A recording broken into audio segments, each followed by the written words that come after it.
koutou katoa, ki te pūtaki o Tararua pai maunga, ki te awa o Manawatu, ki te rohe, ki te mana, ki te tūranga o Rangitāne.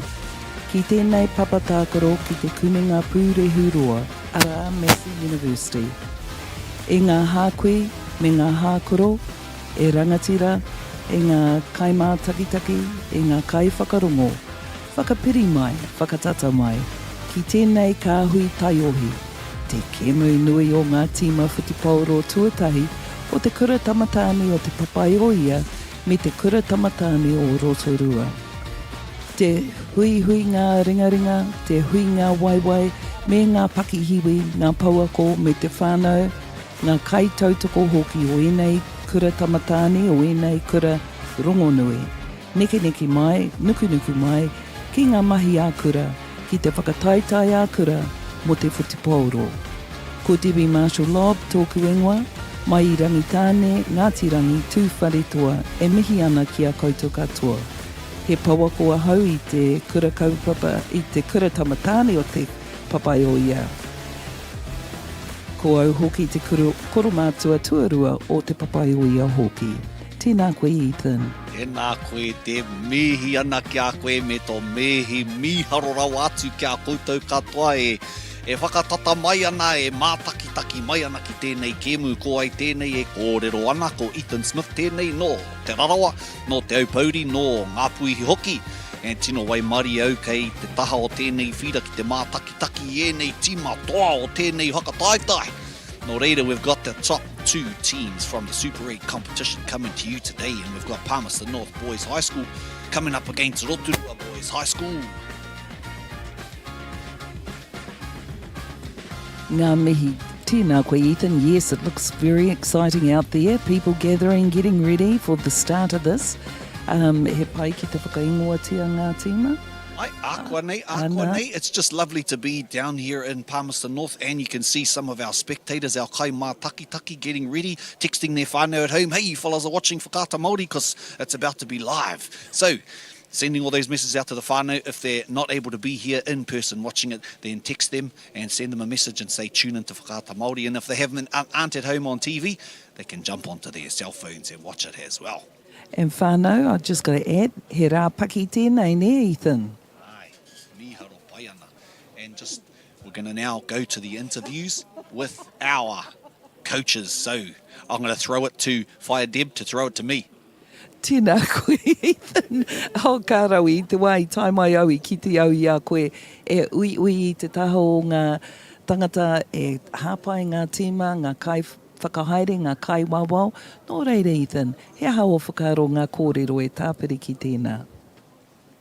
Tēnā koe te katoa ki te taha o John Kendall, te tūmuaki o Raukura i tēnei wā. Nō reira, mihi ana ki a koe, Matua? Mihi atu ki a koe e hoa. Kia ora rā. I te tuatahi, you're coming up against a Palmerston North side that's won their last 5 games. What do you think the boys need to do to get the win in this game today? Yeah, look, for us, we've been really pulling together, coming together well. It's a big game. We know they're top of the table, and we're going to extend that due position to them. But our boys are in a good position to work hard today. Their season's on the up, and I think the excitement of being the current Moaska Cup holders is adding to the back end of their season. And peha te wairua kei roto i ngā kai tākaro te tīmara o Rotorua o Raukura. I think, that brings something special for us. Know who you are, be who you are. And I think they embrace that in terms of their team culture that they've developed this year, continually reviewing and improving. And I think we'll see a special performance today from Raukura. Mihi ana kia koe. Tēnā koutou katoa. Here we are in the beautiful Palmerston North, and with us we've got Dan Turnock, the coach from Palmerston North Boys. So Dan, tell me, you're on a 5-game winning streak. What's the secret to your fellas' success?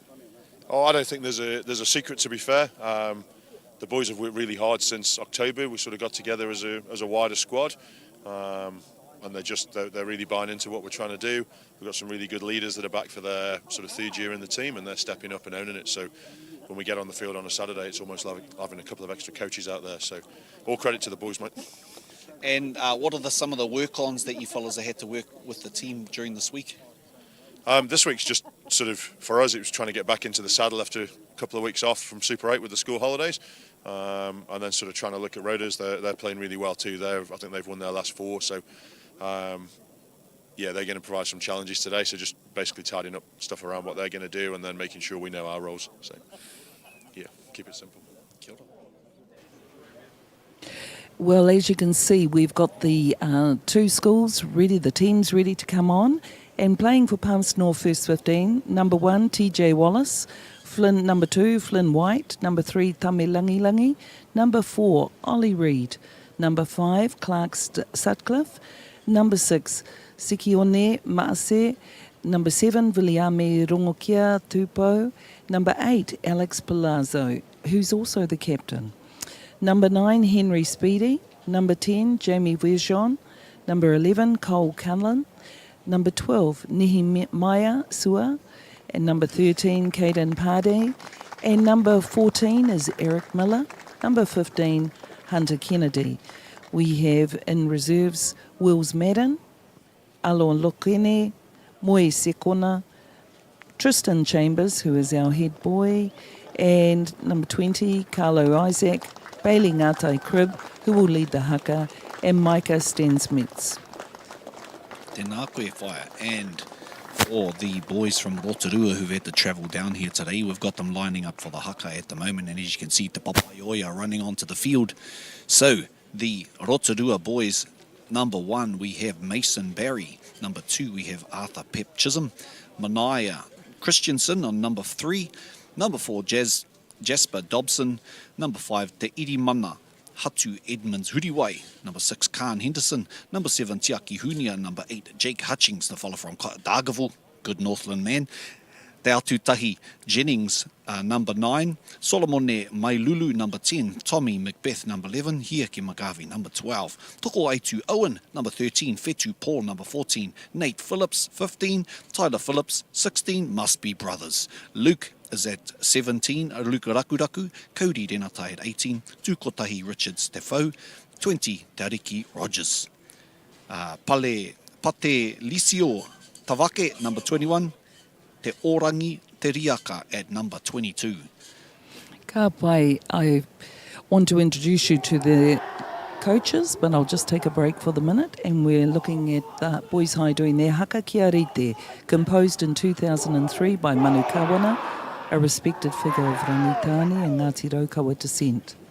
The haka serves as a powerful cultural expression, emphasising the importance of preparedness and resilience in the face of challenges. Ai he tino wero I tēnei rā, tēnei kemo. The title Kia Rite translates to be prepared.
Ka ki te tātou te ihi, te wehi, te wana nera, Ethan. Ai, miharo pai ana e hoa mā ki tērei whakāturanga o era haka. Ka kite te mana kei wainga nui a rātou. And no one was taking a backward step there. They came right to the centre of the field. And it was beautiful to see. Just to let you know about who the coaches are, the main coach for Palmerston North Boys High School is Dan Turnack, and he is assisted by Bruce Hemara and Andrew McDougall, and their strength and conditioning person is Raphael Sau and manager Liz Gray. And we have our referees out there. We've got Carl Barker leading from the middle and his two assistants on the sideline. We've got Brian Ferguson and Edward Anderson. So mihi ana ki ngā kaiwa wao e whakahaere ana I tēnei kēmu. So we prepare ourselves for a big battle ahead, number 1 and 2 on the Super 8 table. It's going to be a big clash, and you're all invited here today to be witness. Kei te tika tō kōrero, Ethan, kua rere rātou ki te whana, te pauro, ki te tīmata, kua tīmata. He whanaroa tēnā, ka hopu ki nā te tama, the left wing there, the right wing's aroha mai. And they've retained possession. Te papaioia I tēnei wā, and the ref has seen that the opposition is not rolling away there. He looked to be stuck in the middle of that ruck. Ka arohatu ki aia must have been that mean flowing mullet that he had on. Kei te whana kei te whana atu, te kura tamatani o te papaioia, te pauro. And some nice ground found there, and it's a good way to start off the half. Almost near the halfway. And number 2 from Te Papaioia, Flynn White, will look to put that ball in. Kia mahi anō, nā te mea kāri I te tōtika. Te whiu, kua rere. Pai te rārangi, kua maua Papaioia. And some of you at home may have been witness to that throw and thought, hey, it was a little bit, it wasn't quite straight, but if there's no one contesting the line out, kei te pai tēnā. So the ref has carried on, and they're pushing it well forward there at the moment, the Palmerston North Boys. And they've given it a bit of air, the ball. And unfortunately, ka taka te poro, ka taka haka mua, tērā poro. Nō reira, ka hoatu te poro ki ngā taitamatane o Raukura I tēnei wā. I roto I a rātou ringaringa te pauro, kua rere a Rotorua. Ko te Pautoko, the halfback, Atutahi Jennings, prepares to feed the nonoke or kakari. Those are a couple of the kupu that you might hear during this game.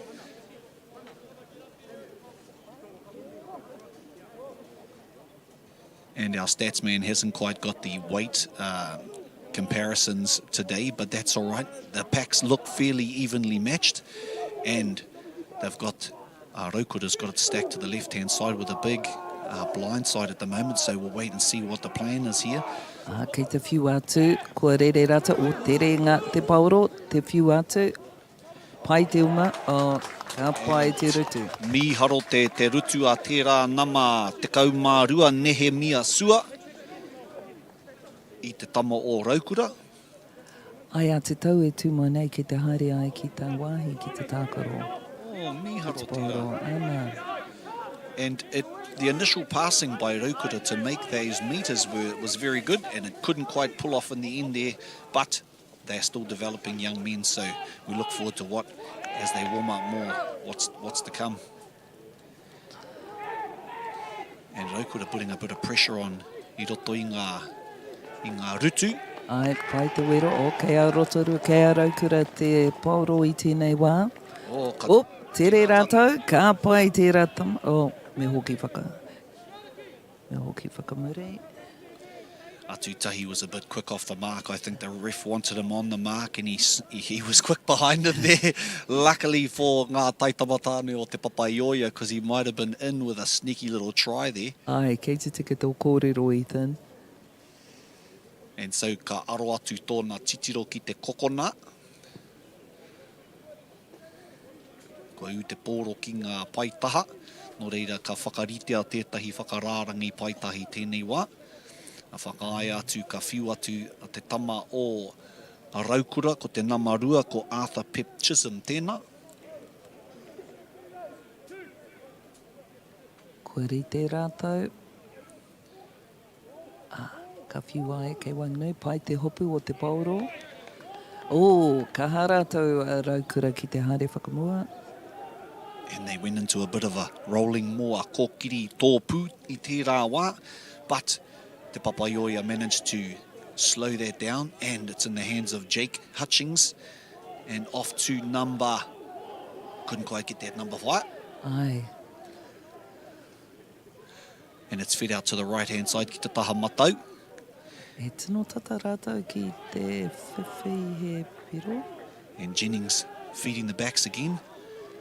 Ka pai te Papaioia i tū tata. Ai tino kahata rātou ārai tō rātou rārangi. Pai piro, Kei, tino tata. tino tata rātou. Ka whakarite anō, tētahi kokiri whakamua.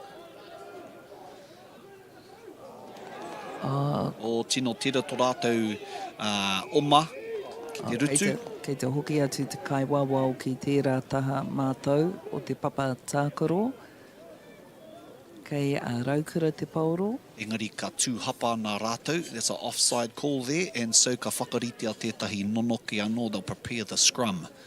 And it's quite an advantageous position because you can split the teams on defence, and often it's quite a big blind side as well. So we have another look here, and some great handling and some grace, mahi ngā maka, te whakarite i tērā kokenga ki te pai piro. Engari kāre rātou kua eke. E tino pai rau atu te mahi o rātou, nē rā. Ai. O Raukura ki te haere ki mua.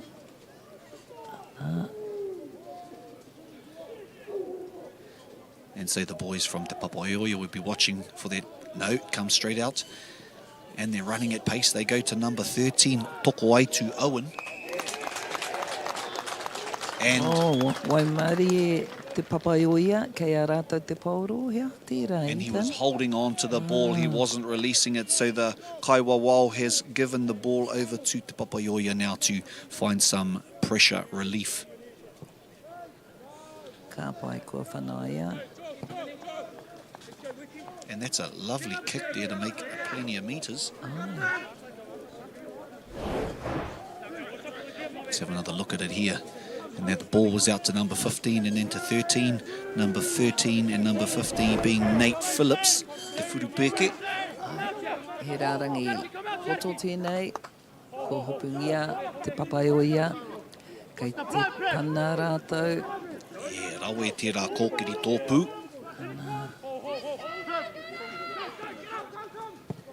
Ka whana anō, a Papaioia ki Murira, kei Wainganui, engari reira e rua ngā Raukura ki ko. And it's the battle of the sky at the moment. They're looking to find possession, and that's one of the things about rugby that... And they are good kicks as well, aren't they? Tino rawe e rā whana. Ana.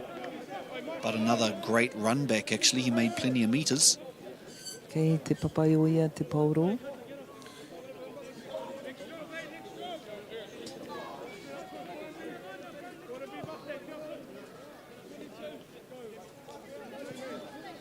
I think even though it's his early stages, I think they're evenly matched. Ai. And very good skill sets of both sides. Ai, tino kita i tērā āhuatanga. And we'll have another look at this return from our number 15, I think it is, from Hunter Kennedy, from Te Papaioia. Ka pai ai, ka And I think that was a head high tackle, I think they called there. And Rotorua's managed to Ka whiu atu ki ngā parirau. get this one back, and they're going to look to the open space. Let's see the wheels of this outside man. There's a good drawing pass, and then 14 with the long kick Ko down. wai kei reira, ko Hunter Kennedy anō, me te Cole Cullen. Ara Cole Cullen, mai ngā tipiro, me Ai, ka pai kau. And they hold the ball up well there and secure it again. There's a little bit of an overlap, but he chooses to kick the ball and find territory, bring some pressure off, and he's met there with great defence by the number, is it 9? Yeah. That's Henry Speedy, but he's seen an opportunity down the blind side there.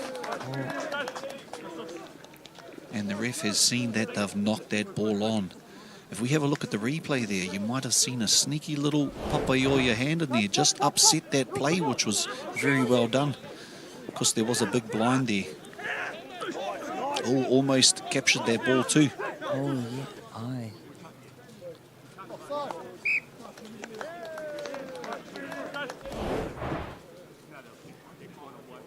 And so the ref's just having a talk to the captain there from Rotorua Boys. A kei te kōrero ai ki ngā tēma e rua ki tōku nei whakaaro.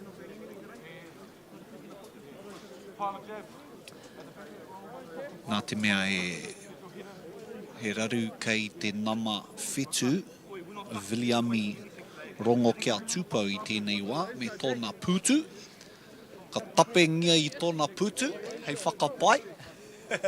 Hai.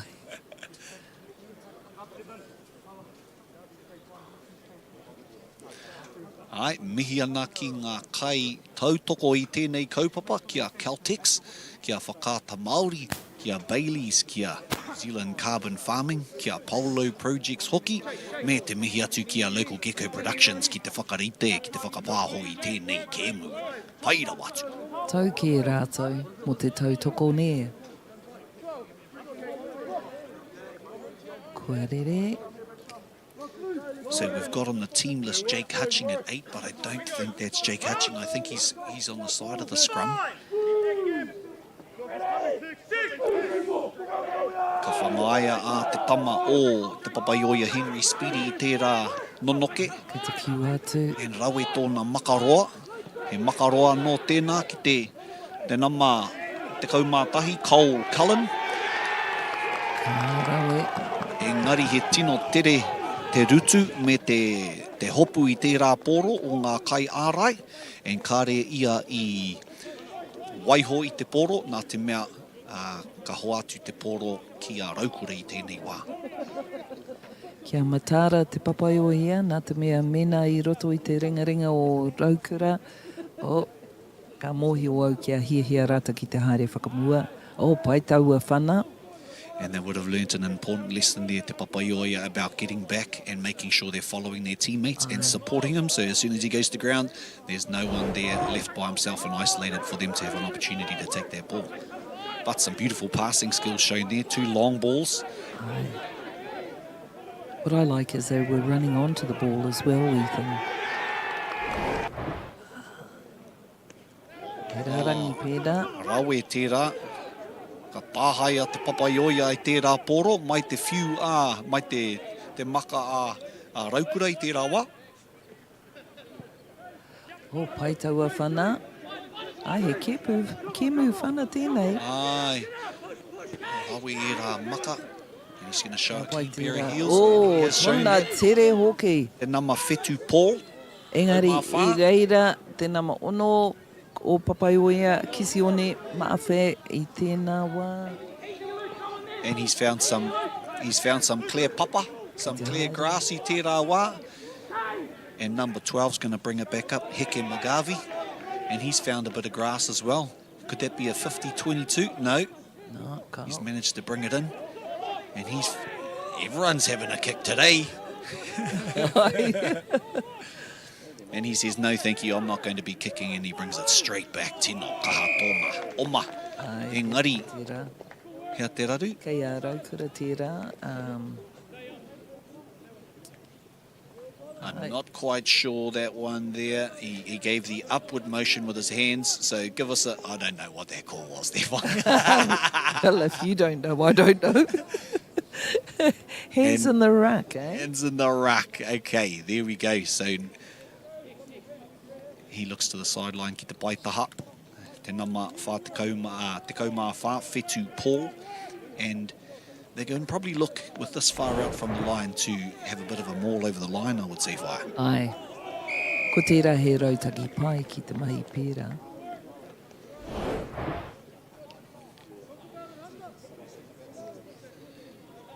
And Carl Baker's just getting a bit of assistance there from Brian Ferguson. Putting a cold pack on his back. Perhaps it's a little bit warmer out there now. It's actually beautiful weather for a winter game. And the fields up here at Massey University are holding up nicely. We had to move up here because of very wet weather that's been happening in the region for the last few days. Ko te mahi o rātau peke ana, ki te peke rārangi, ki te pana i ngā paoro, ki te hopu i te paoro. He tino mahi tēnei mō te kēmu. Ana, ka pai ke a raukura tērā? Yeah, ka taka tētahi o ngā tauira o raukura, engari, I'm not sure if that was a trick play, or he actually, whether he's supposed to do that, or, because if it was well done. There we go. Ka haere whakamua tērā tama o raukura. Oh, engari, kua puta mai te paoro. And ka kite i te kaiwawao i tētahi hapa, engari kare au te tino mōhio te take. Ka taka hakamua te poro, te papaioia, no reira kai. Kua ngaro rātou tērā. Kaha tērā oma? Ka pai tēnā ma tuarua, ko Waitina, ko Flynn White. Tino kaha ia. Taha i te poro o tērā tama. No rea mihi ana ki aia, me tōna kaha. Ai. And i tēnei wā, once again, we're in a bit of a good position for Raukura because they've got both options. And I wouldn't be surprised if it comes off the back of that scrum with Tariki Rogers. There he goes, gives it to the halfback. Ai. E rua Great. e tōru nā. Rawe e rā maka, e rā... Ka nuku papaio ia ki taua taha o te rārangi. Tino tata. Hei!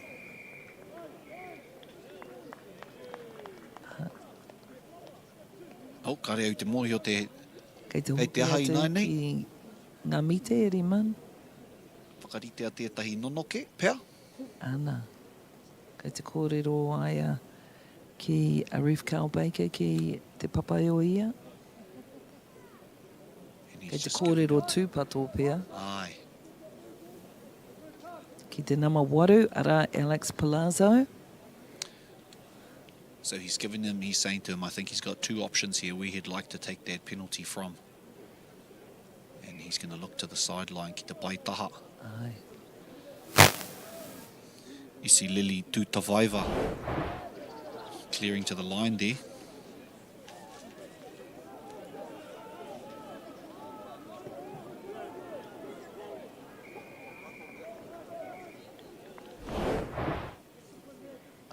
Kua rere mo tētahi rārangi anō.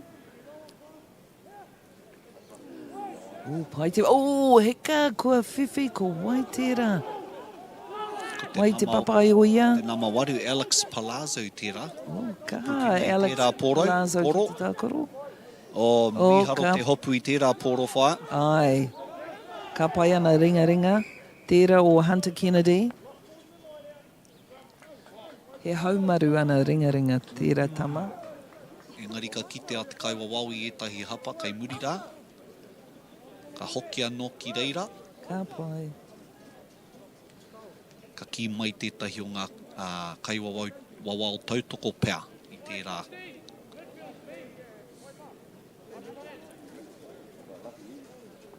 Nā te mea i te wā ka whiu te pōro ki roto, ka taka haka mua te pōro pēr. Koira te take i haere ki reira anō. Ka pai. I think in the line out, the Rotorua boys may have touched it, making it go forward a little bit, and that's why they've brought it back to there. But the advantage was played, and luckily they didn't go that far so they could bring it back for the scrum. But I would imagine they're going to try to look to clear this ball from their 22 and take a little bit of that pressure off, because any mistakes that are made in that pressure red zone are going to obviously give an opportunity to Rotorua to straight away score a try. No mistakes are allowable in that red zone. Ka tika. He maha te wā i reira a Raukura ne I tērā wahanga o te papatākaro. Kia kimi a papaoi a te he wā ki te hari a te pauro ki mua. Ki tā rātou taha. And they're not afraid to run it in their own 22.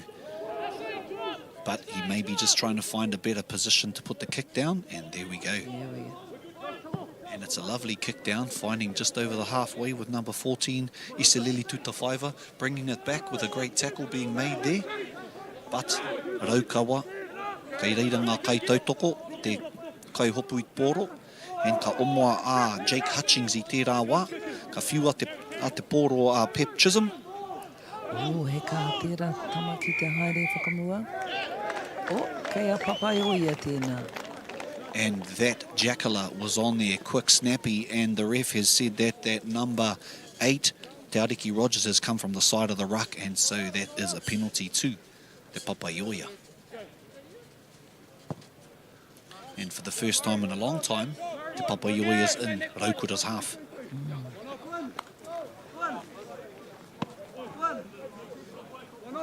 He rārangi anō, kei te whiwhi. Wā maha ngā kai peke nera. Ai, pono, he maha ngā whakarārangi paitaha I roto I tēnei kēmu. There's lots of practice time for Flynn White here. Ai, o, kā pai. And as we spoke about before, had Raukura not jumped, they would have carried on, but the ref has seen both of them have contested for the ball, so it's gone over free kick. And they've tapped it. But some brilliant hands by number 14, Micah Steinmetz there. No, sorry, Eric Miller, aroha mai, Eric Miller. Nō rangi tāne o Tamaki Nui Arua me Ngāti Kahungunu ki te Wairoa, Eric Miller. Take it back. Shift by shift. Kā pai. That's Pep Chisholm there at the back, and he's passed it across to number 15, toko ai to Owen. Pai tōna whana, ai whai hoki ai a tērā. Engari ka taka whakamua te pōro. E whakaatu ka tohu a te kaiwa wau e rā āhuatanga ki ngā kaitākaro.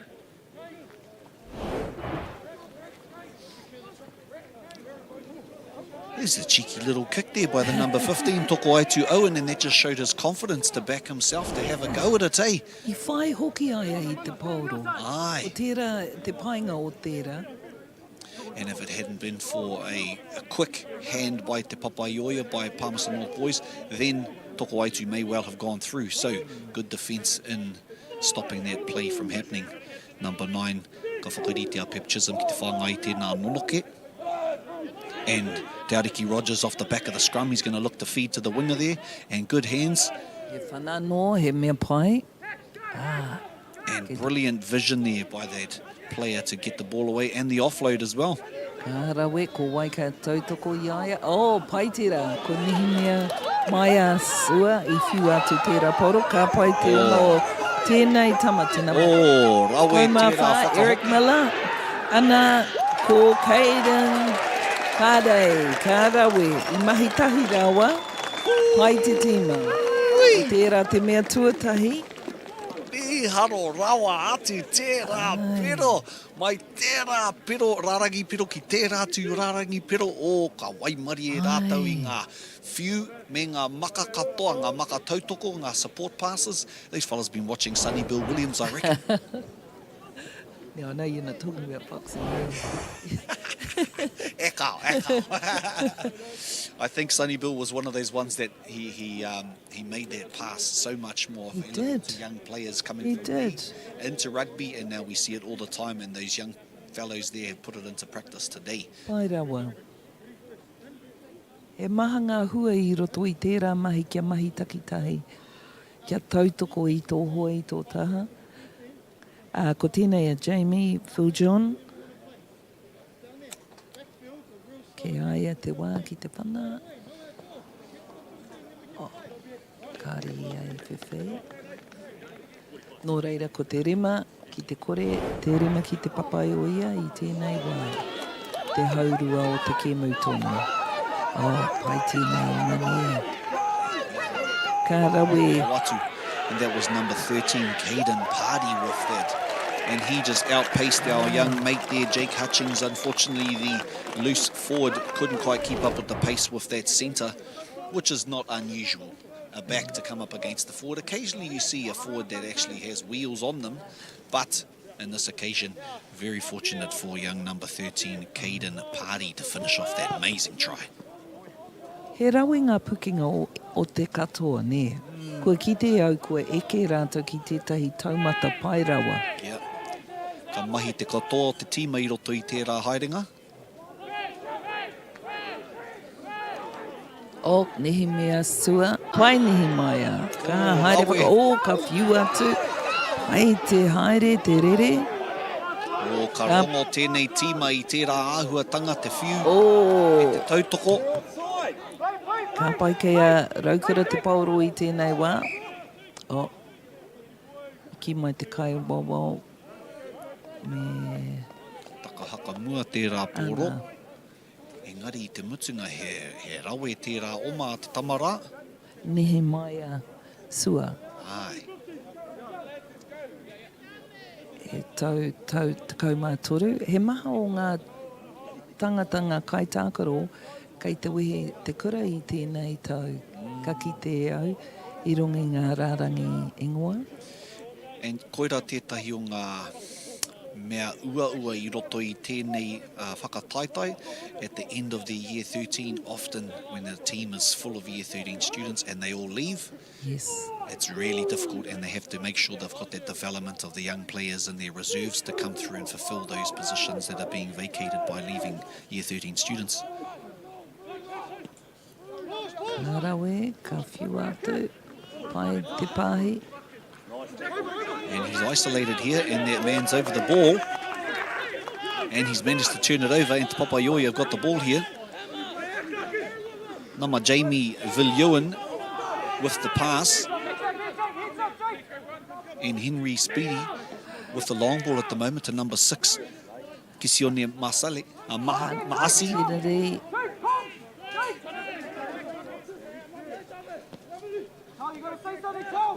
Tirare, ko Viliame tēnā. Rongo kia tūpau. Tino kaha tērā rutu. And i tērā wā, ka taka whakamua te pōro. And we're going to have a little break as we have a couple of Te Papaioia players down at this moment. Yeah, he kaha ngā wero nērā. Mai ia tīma. Mai ia tīma. Kono marika whaia. E kōrero tāku e pāna mō tētahi o ngā kai whakahaere o te tima o te kura tamatani o Te Papaioia. Mai i tēnei tōpito o te motu me te arawa hoki. Nō reira ko Bruce Hemara tēnā, mai rangitāne te arawa Ngāti Raukawa, i tipu ake a Bruce, ki roto i te manawa tū ki Te Papaioia.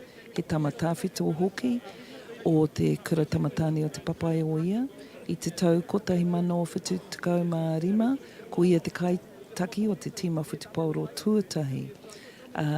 He kai tākaro ia mo te tima MΑORI o Aotearoa i te tau kotahi mano waru tukau mā rua, tai atu ki te kotahi mano waru tukau mā waru. He kai tākaro ia mō ngā ōpango, ko tōna nama ko te waru rau rima tukau mā iwa, rawe tēnā. Ko Taylor Hemara, rawa ko rewa tōna mama o na mātua. Ko tōna kuia ko Ranginui Pariwahawaha Leonard. He tohunga aia taua kuia i te wai ora aia ki te mahi rāranga. E rā whaia, miharo te rongo i ngā whakapapa o tērā kaiako, tērā tāngata e ako ana i ngā tauiro i tēnei kura o Te Papaioia. Ka whakauti hoki ngā tauira i aia, nā te mea kua purei kaha aia ko eke aia ki te tihi o tēnei kemu. Engari he tino humari e hoki aia. Pono tērā whaia. It's with opportunities of witnessing great players, and they're able to give their guidance to these young students from Te Papaioia. And it's a switcheroo on the back of the scrum there. And a great carry there by number 15, Hunter Kennedy. Number 9 feeding the ball, Henry Speedy, out to his other players. And that's a... How's the ref seen that tackle? Whiua tērā, nehi mai a sua. Kua hari ai a te pauro, nānei. Kei te haere whakamua tēnā ko Hunter Kennedy anō. Ka kitea Hunter i tētahi wehenga kei runga kei roto i te rārangi pia. Kei te ora tana ingoa. Ka whai ai i te pauro. Tēnō tata ki te pai piro i tēnei wā. Ka pai a raukura ki te aki taua rārangi. Ai, pono. Anō, ka kokiri whakamua ana ap te papai oia. Kei te kaha rātou a raukura ki te aki tērā, ka nuku. Ko a rātou... Ia te take o tērā hapa. Oh, ka haere ki raro i te papa. I think he was going to ground where he has to hold his feet. Ai. So that koira te take I kōrero tia te kaiwa wau i tērā. Ka pai a Cowbaker ki te tēnā. Nā nei kei a raukura te pauro.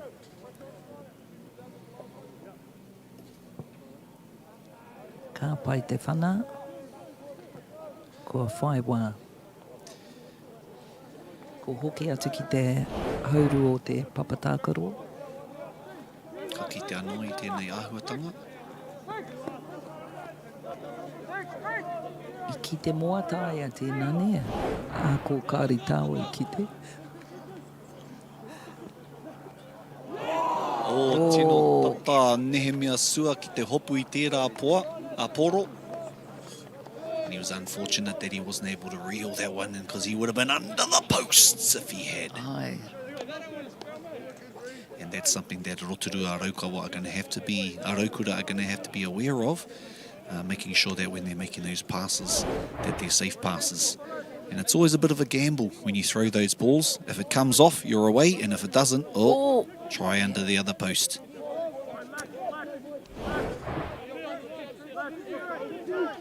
So at this moment of the game, besides that one momentous try, it's been pretty neck and neck with 25 minutes to go. We've got 35 minutes i roto i ia hawhe. So 10 minutes left in this half to go. Koe rā te painga o ēnei time e rua. Kua tino rawe rātou. And we would expect this at a 1 and 2 positions on this competition. And that's a great follow-up from that kick by number 12 here, ki Magavi. O, ka pai. Miharo te hopu i tērā poro toko aitu Owen. Ko ai kei muri rā, He's ko going to Hunter decide, Kennedy. is it going to hold up? And it is going to hold up. And that will bring it back to a line-out drop kick. A line drop kicks, aroha mate. I te nui ngō te wā ka kitau i ngā whana poto i tēnei wā. Ai. Ngari, ākoa nei ka kite, ka tino kaha ia ki te whana i te poro, o he whana poto tēnā. O tino kaha ia ki te whana. Engari reira, te... O tino te kaha te hei oma. ka pai tōna Jake oma. Hutchings. Ka pai taua oma mai ia Jacob. Tata ki te rārangi piro. Ei. O, Ai. a eke. O. Ai. Ka tū te ringa o te kai wāwao. Ka kite i tērā ahuatanga ki te hiki i tērā nama iwa. Henry Speedy, a tērā tama i tērā wā. It's great to see that companionship and good sportsmanship shown by the try scorer there to help the number 9 up. Because that's what it's about in rugby. It's not only about winning, it's about building friendships. And that's one day they may well be playing in the same team. Exactly.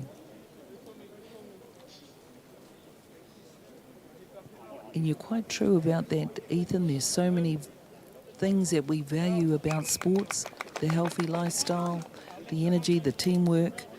Kia mahi tahi rātou ngā tauira, e tino tauira, Mo te oratanga. Just on that, Palmerston North Boys High School had yesterday gentlemen who had played 60 years ago. They had a reunion at the first 15.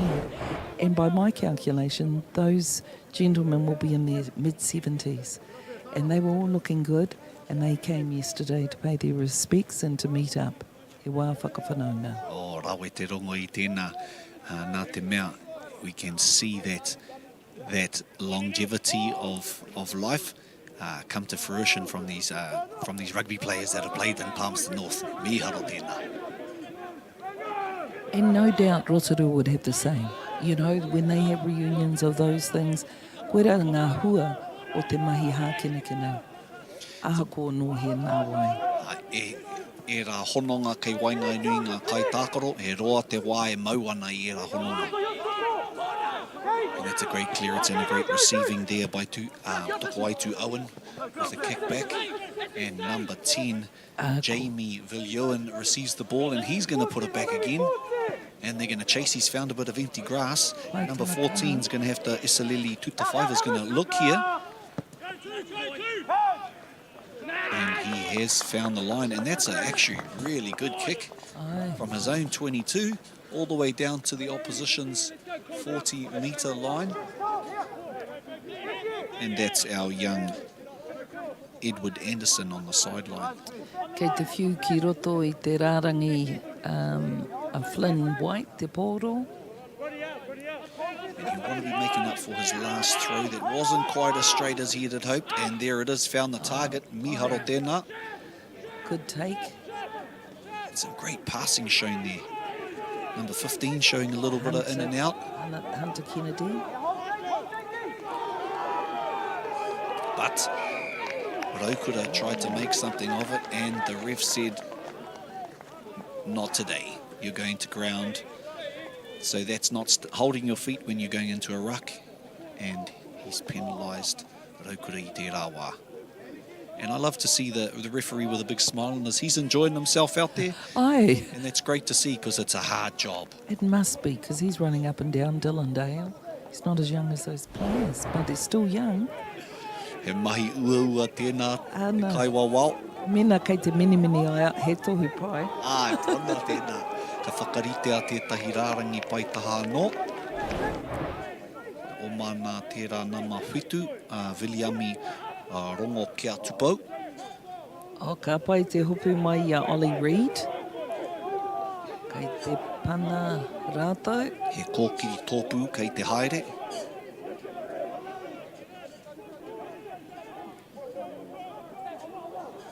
Engari, they managed to pull a stop to it, and he's looking to the outside there. There may well be an opening. Now Flynn White found you out too. Hey. Henry Speedy with the pero I te Hey, kokonara. Henry Speedy. But Flynn White was the one that gave the Aye. offload. He took Aye. the tackle during the player.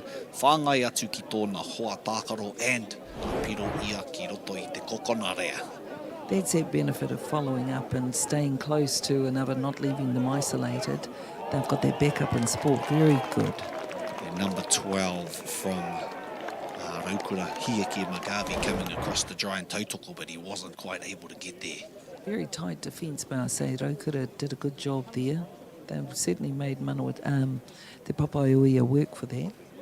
And they'll be happy to bring that back after that try just moments ago by Rotorua boys, because going into the half-time, they're going to want to be going in with a bit of a lead. Tōna mata ki te pauro me te ngā pau. And ka kite I ngā haki, kāri tino kaha ngā hau, te pupuhi o te hau.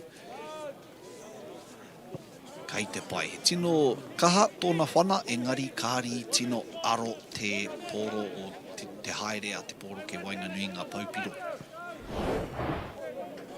Ka pai tōna kaha, tōna koha, engari... And I just saw there the quick tap on the back by Henry Speedy onto the back of Flynn White, just to let him know, without using any kupu, he let him know, hey, there's a gap over here, hara mai ki tēnei tā, ha mai wi. And kua mai mari e rātou. And that's a great timata, whana timata. Oh, Ki tōku nei whakaro kei reira. O, tino tata. Rawe tērā rutu a te tamara, tino tata te tama nui ki te rārangi, pero engari ka maka tērā tama ki aia. Ko ai tērā e maka ana ki aia. Taki Ko te tūmana ko kia hoki whakamuri i te kamera. Ka haere hoki. Te hawhetai ma tēnā. O heka kua haere tere taua hauru o te wā. He tino wai mari e te papaioia i tērā rutu a te tamara. Nā te mea he tino tata ia. Here we have it again. And the ball just went down. Number 5 to number 7, Jake Hutchings. Number 10 from... Oh, Jamie, Belgian again, anō. Yeah, tino rawe tērā rutu a te tamara, Jamie Viljoen. Me haro pai e hoa. Or his parents will have to buy him a raspberry after the game for that tackle. He rawe. And anei te tatauranga i tēnei wā, te kau ki te whetu, and we're going to go into half-time. Ka pai, kia ki te tātou i ngā tima e ui ana, e kōrero ana. And we're going to go to a quick break to look at to say thank you to our sponsors, and we'll see you back. Tino i te wā poto. Tika.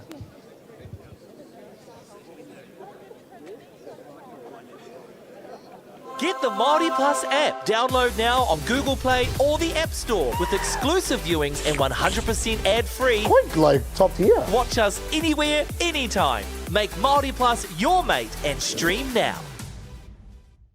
Funding is a real challenge. We know that a lot of schools face that ongoing, and the reality is if you go to a lower decile school in New Zealand, you are less likely to be able to afford to participate in sport.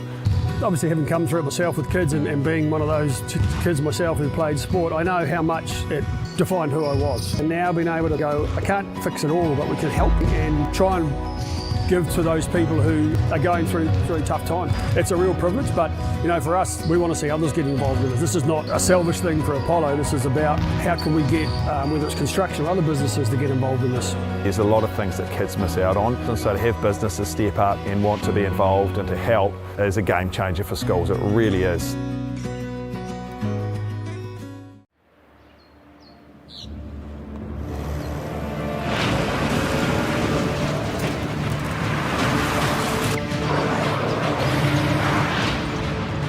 This isn't an ad about four-wheel drives.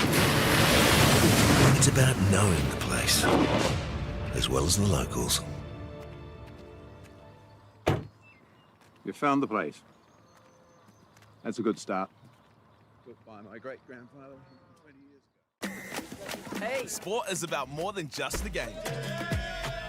It's about going from teammates to best mates.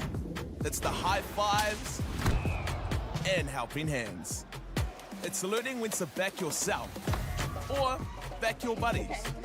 It's actually being excited to get out of bed early on a Saturday. Sport is about more than just the game. That's why Caltex is proud to help fuel school sports. I'm Jason Bill and we farm around the Mid-North. We took a review of our business a couple of years ago, sort of identified challenges that we had. One was profitability, and we'd noticed on our steep hill country we're getting more and more erosion. We looked around to diversify, looked at forestry to plant on our steeper country. For us, it really addressed those concerns. By doing the forest farm model, we feel like we're getting the best of both worlds. And I'm really excited and I really do believe in this model. I think it's the way of the future. My dad, he wanted somewhere so for all the whānau that were out streets, had somewhere to come home to, and they could call it their own. And so hence the journey of Takahanga Marae began.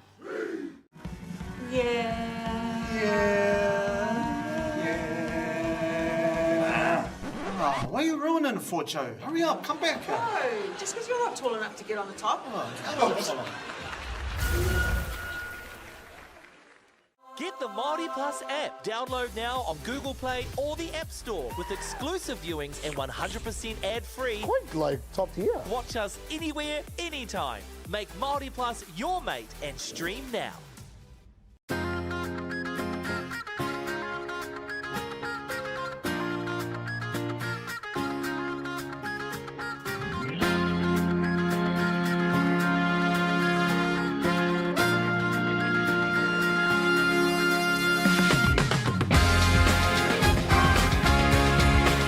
Kei te hoki mai tātou ki te mātakitaki tēnei kemu nunui, tēnei kemu pioneera, Ethan. Ai pono marika e whaia, and then we have Jake Hutchings with another barnstorming run, but the tāne from the Papaioia managed to hold on to that one and bring him down, and Raukura's found, what did they find there, about 40 metres on that kick, so not too bad at all, get themselves out of a bit of trouble.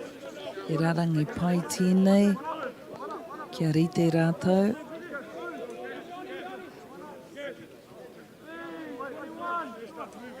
Tēnā koutou, ko Debbie Marshall-Lobb tōku ingoa, ko au te koro matua, tuarua o te Papaioia, he paua ko hoki au I te kura tamatani o te Papaioia. Tēnā koe, kia re Ethan. Tēnā koe whaia, ko Ethan Smith tēnei, he haututu, I roto I te ao. He maha ngā mahi, engari e tino, he kaitākaro whutuporo o mua, engari e rawe te kite I te mātakitaki ngā kēmu whutuporo. Me te mātakitaki I tēnei kēmu pai kei Wainganui e ngai tīma. Oh, hei. He nui o mahi, Ethan, tō humari I hoki nā te mea ko koe I te teihana Māori mai te tīmatatanga. Ngā mihi nui ki a koe mō o mahi. Tēnā koe whaia, tēnā. Me o mahi ki te ako I ngā tauira mo te wātino roa, te whātekau mā rima tau. Ana. E mahi ana I tērā mahi no reira, he maha ngā tauira e ako ana I ngā taukua pahure. Kei te kuia haere au, ko te. Rangatahi tonu ana tō āhua whaia. Kā rawe te oma o tēnei tama. Great o tackle. Raukura. Rawe te rutu a tērā tama. Anō, Jamie Valuan. Paia Jamie. And he's managed to turn Siri, the ball. ko puta atu te pauro. Whiu roa tērā. Ka mihi maia. Engari pai te hopu. Se Lili Tutavaiva. And he'll have a little look. Pai te whanau o Isiali. Ooh. Ref may well have another look at that, but no. Carry on, he says. Kei a Henry Speedy, ko whiu atu aia kia Jamie. And that's Toko Aitu Owen again. And he looks and tries to find a little bit of empty green. But that's number 10, Valuan again. He's going to hammer it back down. And it's a duel of the skies at the moment. And who's going to come out tops? And they decided it's time for a break. Let's kick it out. All the spectators were quite thankful for that. They're all getting sore necks going one side to the other. I've just got to make a mention of how the grounds are so wonderful here. And you talked about that, Ethan, because we have had a lot of rain lately and at Boys High the ground is sodden. But a big thanks to Massey University for, and certainly Gary Mack, who have agreed to kindly let us play here. Even though the season has finished, they painted up the field and everything. Well done them. Thank you, Massey and Gary. Ai, mihi ana kia rāte. Ai, te miharo o tēnei papatākaro. And here we have number 12, Nehemia Sua with that carry. And the number 9 spotted a little bit of a hole, Mr. Speedy. Mr. Speedy off to number 4, Ollie Reid. Kapaio Ollie, running like a bag. But Raukura having a bit of a try to turn it over, but no. Kāri Waimaria, Kisione, Marcy. But the ref seen something. And he stopped his watch. He's having a bit of a... Tana kōrero. I think he was a little bit concerned about number 6, Kisione, at that time. And he's going to take a moment. Perhaps he saw a bit of a head knock. And he said, no, we're not going to carry on right now. And the ref's just having a ka kōrero a te kaiwa wao ki ngā kaitākaro o Raukawa. Ka takawhaka mua te poro, nō reira kei a te Papaioia, te poro I tēnei wā. Some amazing running down the sideline there by number 4, Ollie Reid. We haven't really seen his impact in the game, but we saw it just then. Yeah, he kaha kei aia te kaha ki te oma. He tama nunui hoki nea. unfortunately, when you're that tall, you always get the tall jobs, like cleaning the roofs, wiping the top of the cupboards. And to be fair, when you're tall, you're the only one that sees those places. So, Hana, you have to do those jobs. I was impressed with his running there. Very good. Aye. And that'll give everyone a little bit of a breather, because it was quite an exciting start to that half. Aye. And I wonder if the coaches are going to tell them to run it a bit more. Mau tonu ana te poro a te papaioia. Kia rata te poro o kari whiwhia. Engari ka maka te poro kei mua Papaioia kei tēnā. muri tōna a hoa tākaro.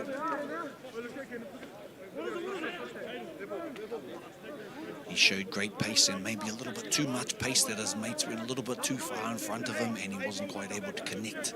Hono atu ki o na hoa. Number 2 now getting ready. Bronson van der Hayden with the few at the poro. Tōna hoa.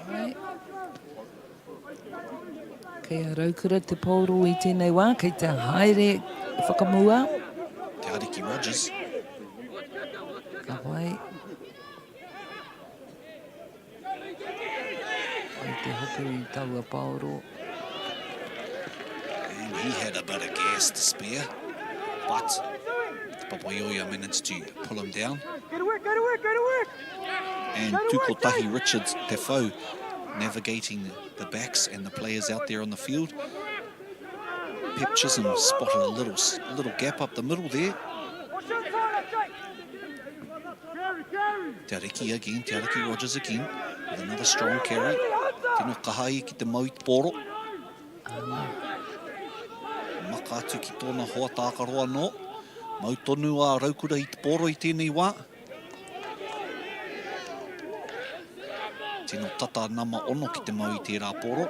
Nama tahi, Jasper Dobson, i tērā kawenga. Oh, beautiful inside ball to Jake Hutchings. Number Fetu, Jake Hutchings from Tauki. Awaroa in te Tai Tokerau all the way to Rotorua Raukawa in Te Arawa country. Ka pai tōna mahi. And it was that inside ball that got them through their fire. He drew in those players, and just at the right moment, he released the pass, and Jake will be thankful for that. Oh, sure. Pai tōna te rohana. Now the question is, let's have a look. Who gave that pass? It was a long ball. It was number 6, Solomone Mailulu. Mihi ana ki a koe e hoa. I always love seeing those combinations come together when a forward gives another pass to another forward, and ka eke rātou. I mahi tahi, pai tēnā. He's got a good opportunity to convert this try with a Kari, whanatapiri. Ka pai, ka rawe. Miharo, and that brings us to te kau mārua ki a Raukura, me te kau tatau ki a Palmerston North Boys. Te kau mā whā, te pirau, te tauranga, tēnei wā ki a Raukura. And there it is for another angle.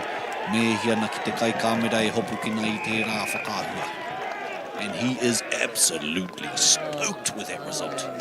Tātou katoa, ka te hoki. A kua rere tātou ki te timata no.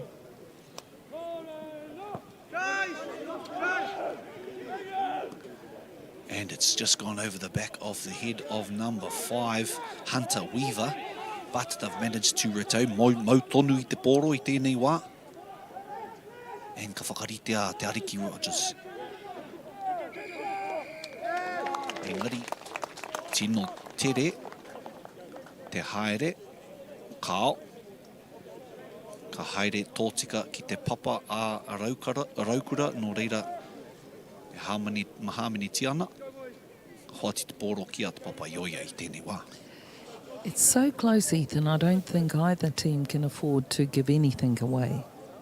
And it's not the right field, not the right part of the field to be giving away those sorts of penalties either. So the pressure's now fully on Raukura, and I would imagine that they'll be looking to have a rolling maul a kōkiri tōpu i tēnei wā. Aye. And he's having a chat our kaiwawa o Carl Baker to Jake Hutchings. Whakamara Matu Kiaia and Te Papaioia bringing on some new players here, some fresh jerseys and some fresh legs. Those jerseys look nice and white. It's not hard to tell who that is. Oh, the head boy there, Tristan Chambers, in the front. And Alo Lokini at number 17. Ai te hopu I tērā. And that's exactly what they're going to try and do with the kōkiri tōpū, but... And they're going to give it out to the backs here. And that's number 12, Nehemia Sua.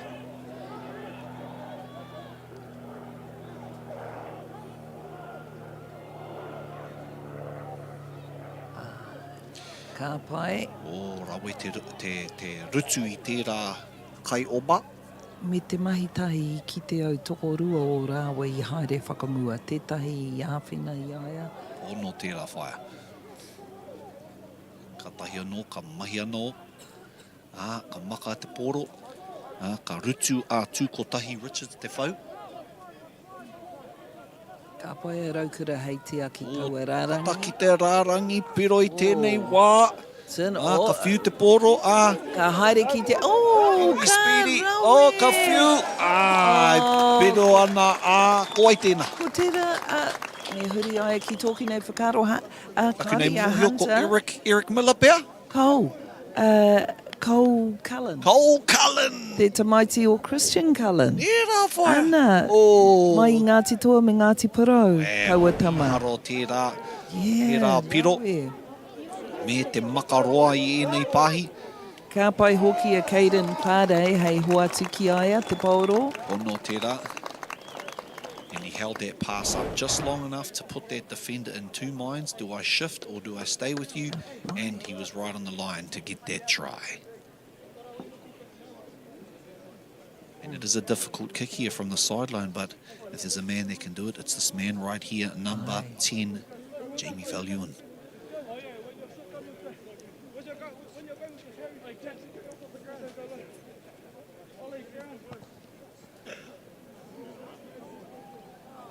Couldn't quite. I think he was waiting for a gust of wind fire. We're used to that here. There was a gust of wind half a second before he kicked it, and it just dropped off. So unfortunate for him there. Oh, beautiful shot there by our cameraman to be able to capture that. And well done to Papaioia. Te tiro ki taua ta Tauranga. Te kaumārima ki te kaumāwha, heka. Tēnō tata e nei tīma whaia. O, ka pai tērā. Awe te hopu I tērā pōro te tamara. Ko Ollie Reid pēr tēnā.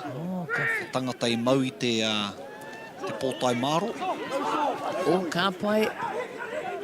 Sua. Sua, a Nehemiah. Sua. Whiu atu, maka atu ki a Alex Palazzo. Engari pai te rutu a te tamara a namarua o Rotorua Bronson van der Hayden.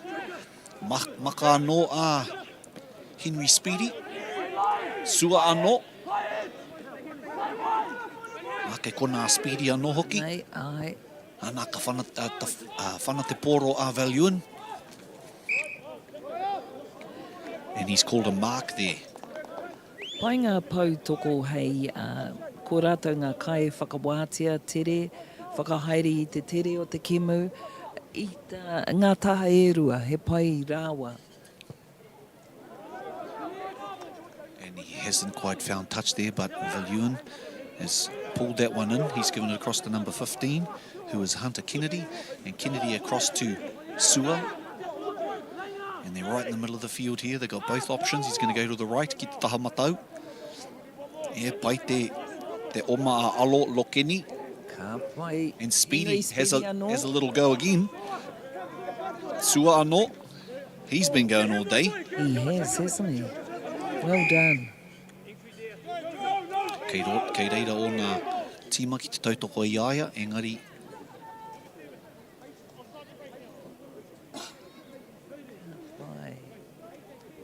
Kia papaioia te pauro, te papaioia te pauro I tēnei wā. O, kei te whana aia. Oh. Kia whana mai I kō. mai te whā te kaumita ki ngā paupiro. Nō reira, karehe ua he māma tēnei whana. Karehe māma. Te pupuhi o te hau kei muri I aia I tēnei wā. Engari ko te mea pai kei mua aia o tērā, kari I te taha. Ai, pono. And this will give them a 4-point advantage just beyond that 3 points that if they did get a penalty. Great camera work there, you're right. Ethan, we can see that's a really good view when the cameraman's doing that. Thank you, cameraman. Yeah, you must know rugby, that fella.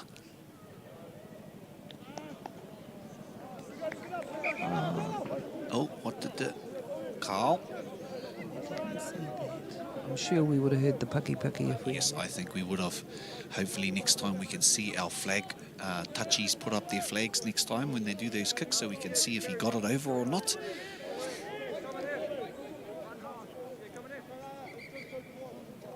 And he's stopping the clock. He's having a bit of a kōrero as a couple more players from Rotorua. Ko tai mai ki runga I te papatākaro. Just while we've got a minute of a break, a second of a break, I just want to acknowledge Dawson Tamatia's whānau. Today is the 10th anniversary of Pa Dawson's passing. He was a well-respected teacher at Palmerston North Boys High School. And today the whānau are meeting, and I know they'll be talking about, they're probably watching this game. Ngā mihi ki a koe whai, Andrea. Koutou ko o tamāhine me te whānau o Papa Dawson Tamatia. Mihi ana ki te whānau rā.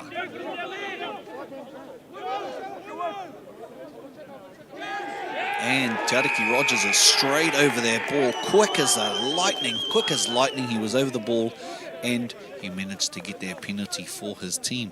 Now it's a long way out. Is he going to have a look at the goal? Is he looking? No, he's looking to the sideline and might be just beyond his reach.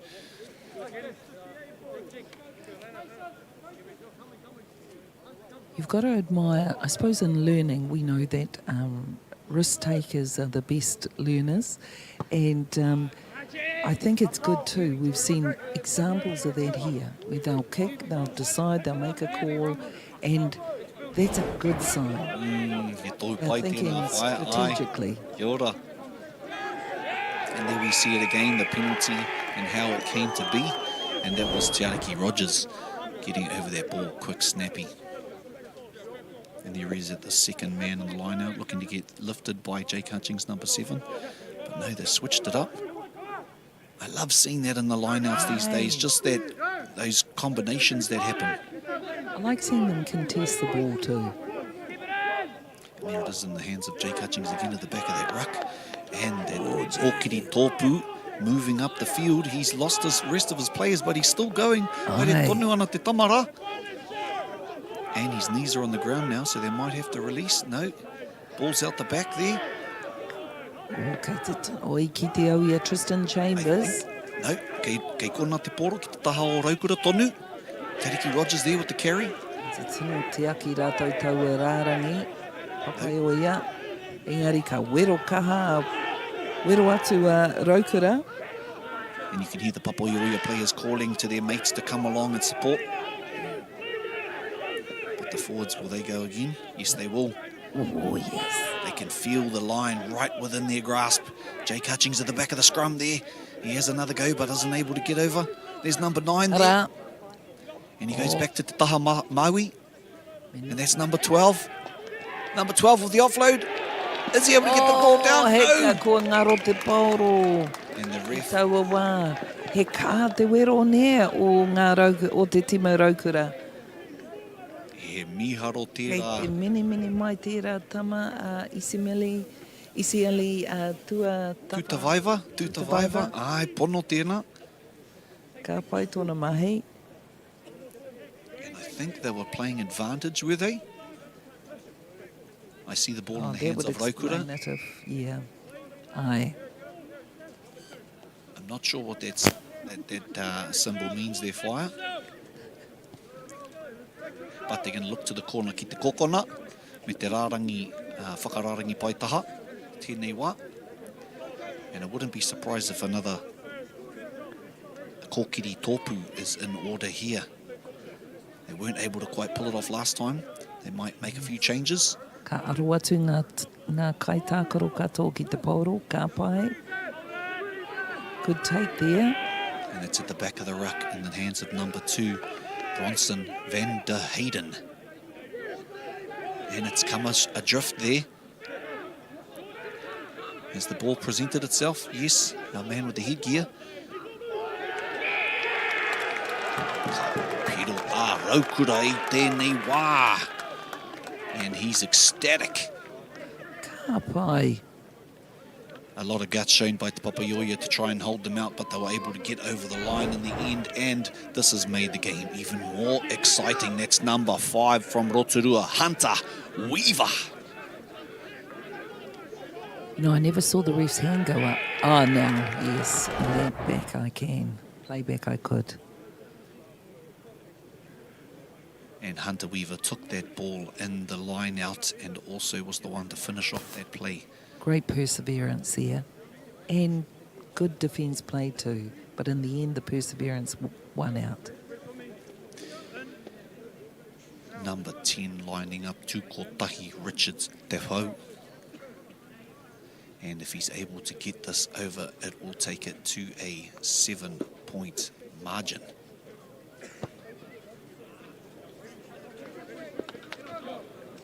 It will remain at a 4-point lead at the moment. Although my maths was a bit off, it was 6 points that would have been up if we'd taken that kick over. That's all right. And there we see it again, once again. And that effort and that energy. So they're going to need the home crowd to get behind them at this moment, Te Papaioia, and try and give them that energy. I think it's such an intense game that everyone's a bit quiet, aren't they? They are. Yes, New Zealand rugby fans generally, we're quite subdued. If you go overseas and witness the French and the Italians and other rugby fans around the world, they're really into it. They've got chants and everything. So I think we need to I think we're a little bit more humble. I think that's it. We're a little bit humble. Are you saying too humble there? The inference. Well, I tell you, the difference between crowds that get into it and get behind their teams, it lifts people. So hopefully they can do that for Te Papaioia e Sine Wā, because they'll be wanting to get this win today. Hei reira Sio Katame, Langi. And that's some great defence there by Rotorua. They're going to need a play to stand up here. And Sua. Nehi mai a Sua, kei aia te pauro, ka pupiri tonu, ka waiho au mō rātou ki muri. Ko tērā tame langi, e pai aia, ko waita speedy anō. With a little gap down the side. And that number 5, Hunter Weaver, the try scorer, he was there to save that inside pass. Otherwise, it would have been try time. Tino tiria as Mr. Speedy, nera. By nature. Ana. Ka pai, ko Flynn White, kei te whiu o te pauro ki roto. Kei mua a Tristan Chambers. Ko wai hopu tērā. Ko Alex Palazzo pēr. Yeah. Pēr ai, engari, kei a Hunter Weaver te poro. Gee, he kahaia. He's had the last 5 minutes, he's had his name stamped all over this game. Aye. And that's a great find, but kei reira Jamie Valuen ki te hopu I tērā poro. And there's been a bit of a confusion over there, and it's gone to Rotorua, and Rotorua's put it down. Bounce of the ball. And unfortunately, it looks like our friend there, number 15, Hunter's copped something there, so the ref's going to hold it up. I ki te au I aia I purua I whakatō tōna ringa ki mua. Ki taku nei kitenga I te wā ka hihia ia ki te hopu I te poro ka whana tētahi o ngā tama o Rotorua I te poro. Nō reira I tērā wā. Mamai tōna puku I tēnei wā pēr. Ko haere runga I te papa Andrew McDougall, ko ia tētahi pauako mo te pāngarau. Tako tōria a Tukotahi Richards, te whau hoki. Ka rere ngā mihi ki ngā kaitautoko mō ngā tīma. Kei reira rātou kei Wainganui I te rā, I te pō, ko tērā te whānau o te whānau Tamihere. Tamihere, te whānau crib hoki, ngā tai crib. Ka pai kia ki te I a rātou e mātakitaki I tautoko e ngā a rātou tamariki. Moko puna rānei. Nā ka kite I tērā aitua I kona. I te wae whana ana Tukotahi Richards te whau I te pōro.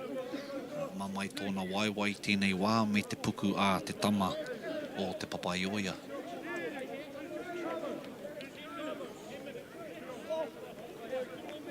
And you can see a bit of laughter going on, a bit of back and forth there by the number 3 from Rotorua, Cody Renata.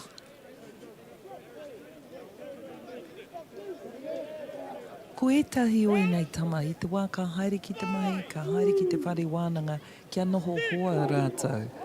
Nera.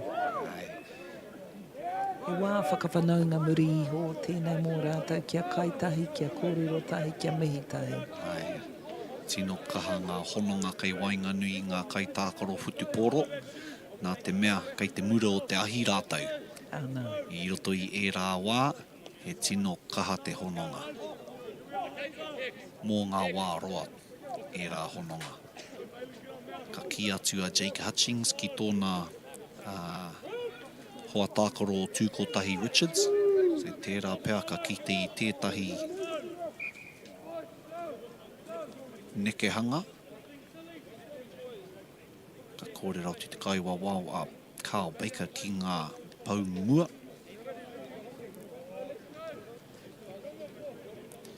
E ai ki te tamara a Sioka Tame Langi whakatata. Gotta look after it here, gotta look after it here too. Ai, kua rere rātou. And I wouldn't be surprised if the ball goes straight out to number 10 and then number 12 around the back door.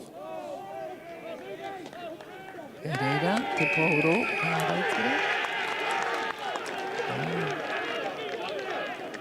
Now you'd have to think they might consider a kick.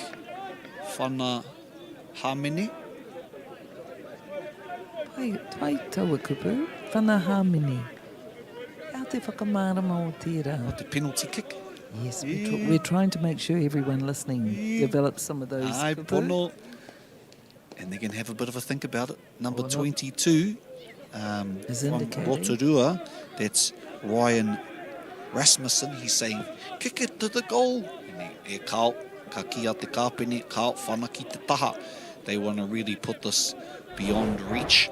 But there's still plenty of time on the clock. There's still 10 minutes to go. Nā te kaha o tēnā nonoke. Whai hāmene ana a Raukura, whana te poro ki te kokona, ka whakaritea tētahi. Ko rere te rārangi. Kōkiri tōpū pēr, anō. O, ka haere. Kona Weaver, kao, ka haere ki a Jake Hutchings, engari. O, kei te hoati te pōro kia te papai o ia. Tino tere a... O, he makaroa tēnā. Haere ngā tai. Makaroa anō. O, heka. Ko waita o ko tera Hunter Kennedy.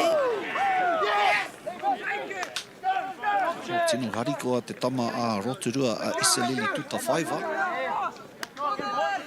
Nā te mea I te wā e whana ana, ka haere tō tika ki waho. Nō reira ki a Rotorua te pōro I tēnei wā ki te whiu.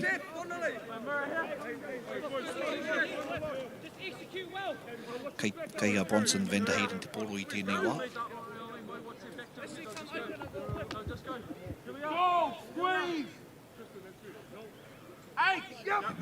Rarangi poto tēnei.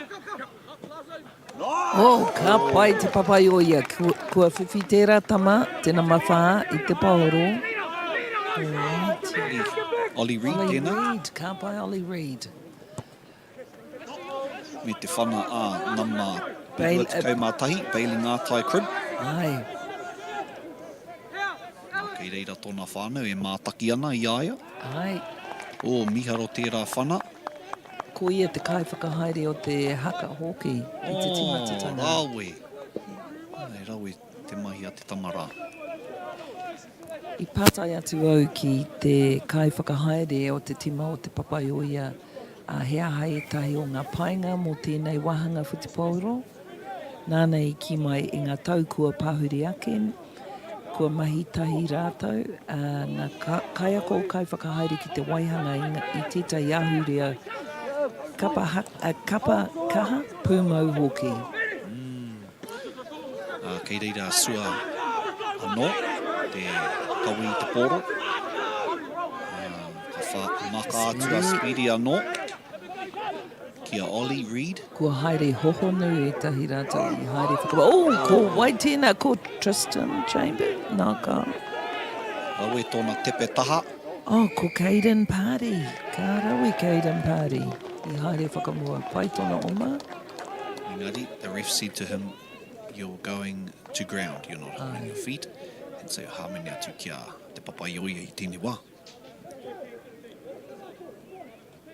Kea bailing ātai crib, te pauro, kei te whanaia ki waho. Te tūmanako, kei waho, ai. And now the table has been turned, so perhaps it may have been wiser to get that 7-point advantage, but time has gone now and we can't look back, so it's in the hands of Palmerston North Boys i tēnei wā.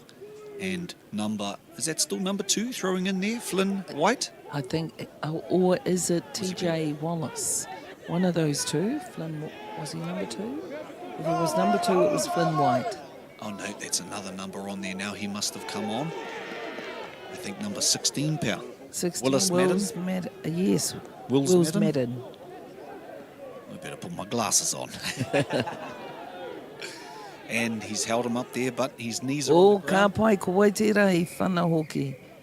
Putting their weight in there, number 4, that's our Ollie Reid. He's reached into his pocket. Ka whakātu te kāri kōwhai kia te Ariki Rogers.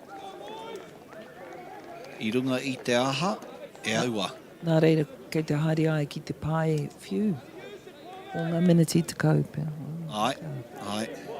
Nō reira e te kaumā whānga kai takoro i roto i te tīma o Raukura, hei ārai i tēnei tīma kaha o te papaioia ki te whai i tētahi piro. Ana. Ai, ko te kaumā ono tērā ko Wills Madden e whiu atu i te poro i te rārangi. Oi, tino tata. Ai, whiu atu ki a Carlo Isaac tēnā. Haere tonu ana rātau. A whai piro. Ka held up. E pātai a te nama rua te kau. Ki te kaiwa wawa Carlo Isaac. Ai, e piro ana ia. He tino tata tēnei kemu. He rawe tēnei kemu. Wai mari e rātou nā te mei te wai e whiu te poro, whiu whakamua. A te tamarā. Engari wai mari e anō a Raukura nā te mea. E tino pono ana e tahi o ngā kai tākaro he piro tēnā. Kei a Raukura te pauro i tēnei wā. Ka pai. Mau te poro a Bailey Ngātai Crib i te poro rā. Ko tērā Nehemiah Sua. Ko Speedy. Ko whiua tōtika ki... ka pai. Miharo ngā te pāhi o te poro. Tērā wā. Tere ana ringa. Pai ki te hopi te pauro hoki. Ki waho. Reira ka hoki anō ki te wā e whana ana i te poro. Te wāhi e whana ana i te poro a te papaioia. He kakari, he nonoke i kona. Ka kite anō i te āhua, tērā āhua. Miharo anō te maka i te poro. He amu a te tamarā. Ai, he panga whaka ngāwari nia. Hea te ra kupu whaia. Ki te whakangāwari, outstanding work, smooth contact, ngāwari. Awe. E miharo pai te rongo i te reo Māori e rere ana i tēnei rangi. Me mihi au ki te aka, te pukopoko Māori. Kupu au. Tēnā koutou te aka. Let's go, boys. Go, Carlo. And so we've got probably 2 minutes gone on the yellow card. With only 4 minutes, we probably won't see Ariki Rogers on the field again, so they're going to have to do their best at Rotorua with 14 players to hold out for the next 3 minutes. It's a great shot there. We can see both sides there seem to be evenly weighted. And they're going to want to be able to retain this ball. Rotorua, they're probably not going to want to put the ball back into their hands, but if they are, they're going to have to put it deep. And I suppose the frustration with Palmy boys is they want that ball and they're not going to. And they've slowed it right down. Pō turi te haere a Rotorua i tēnei wā, i runga i te whakaaro, mau tonu i te pōro. And he's got a bit of open side there, number 15, to Kotahi Owen. Toko ai tu Owen, aroha mai. And, ka paia.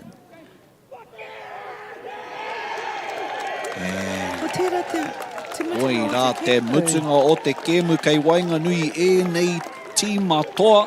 Engari i tēnei wā, katoa a Rotorua i tēnei kēmu. Ngā tino mihi ki ngā kaitākaro, ngā mihi nui kia te kura tamatāni o Rotorua, ki te kura tamatāni o te papai o ia hoki. He rawe tēnei kēmu, Ethan? Ai, mo te roanga, he tino tata ngā tīma e rua. It was very close for the whole game, and it came right down to those last few moments to decide the winner. Thank you very much for joining us today in viewing this spectacle of rugby. There was plenty kicks at the start of the game, and it came down to a bit of hard work at the end, but we were privileged to witness this spectacle of rugby. It was fantastic, and I don't think anyone's going to go home too disappointed because it was a really competitive game. Pono tērā whaia. Aroha mai. Yes. Ka rawe. Nō reira, he maha ngā mātua te whānau I konei mai ngā tīma e rua, hei mātakitaki hei tautoko. Ko tētai atu o ngā kōrero mai a Liz Gray, ko whaia Liz te kai whakahaere o te tīma tamatani o te papai o ia. Nāna I ki mai, e whakātu ana tēnei kapa o te tau 2025 I ngā āhuatanga I te papatākaro I te akomanga hoki. He tino mahi tērā, ko ngā pukinga me ngā tūmana ko te kapa, te upoko pakaru, te kotahitanga, te pūnaha, te whakapai āhua, te tai ākura, te whakawhiti kōrero me te pāreka-reka. Koenei katoa he wahanga nui mō mātou, angitu tainoa ki tēnei wā. Nō reira, ka mihi atu ki ngā kaitākaro katoa, aua tīma e rua, he rawe, ko oti pai te mahi, e nai nei, kei te hariru rātou, me ngā kai whakahaere o ngā tīma, ngā kai hāpai. Ki tōku nei whakaro, a konei kia haere a Ethan ki te ui I ngā kāpene, I ngā kai whakahaere o ngā tīma. He tere haere te rānei I ki te au mātou me ki, ngā tauira I mahi tino pai rau atu, te mahi a ngā pōpaku, he panga whakangāwari, he whakawhiti tere, kua tata te piro I etahi wā. Engari, ko aua piro I whiwhi, he pai tēnā. I ki te au ke te hara mai, etahi o ngā tauira, ke te rārangi tia rātou, kia kōrero a kapa. I ki te au te tumuaki hoki, I te taha o Rotorua, ko mātua John Kendall. Ka pai. Nai nei, kei a koe, Ethan. Kia ora.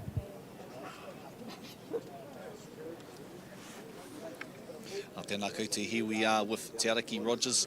Now, Te Ariki, tell us how did it feel to get the win in that game? Pretty stoked, to be honest. Our preparation leading up to the game was key, knowing our key roles, and especially coming up here on their home field. We knew it was going to be a dogfight up here, but boys got the job done, but extremely proud. And how much did you guys want that win today? Heaps, man. We were second on the table, and we knew Palmy were going to be physical and tough. They were 5 from 5 in the Super 8, and we're super stoked. I'm still proud of the boys, but job's still not finished. But we go another week. And with a couple of minutes to go, when you had to go to the sideline, what was going on in the old head at that time? I was a bit disciplined, I think. I sort of let the boys down a little bit, but I know that they stayed composed. When adversity hit them, they were composed and got the job done. Tēnā koe, mihi ana ki a koe e hoa. Well done. Kia ora. Kia ora. Kia ora. Thank you very much for having a talk to us at the moment. Commiserations for the game there. You fellas fought well, but what did it come down to in the end? Yeah, I guess it just came down to clarity for us. Things that we could have, if we cleaned up a bit better and just kept the ball a bit longer, then outcome probably would have been a bit different. It was, there was a lot of kicking in the middle of the game, and your forwards probably were getting a little bit of a sore neck running back and forth. How did you guys, what was your halftime talk to encourage the boys? I'm ready whenever you go. Yeah, I guess we just kind of talked about territory and wanting to play the footy in their half, and I guess Rotorua probably had the same chat, and I think we came out and played similar styles there in the second half, so I guess, it was just some good footy, and congratulations to Rotorua coming out on top, but the result probably could have gone either way, just a little bit of clarity from us.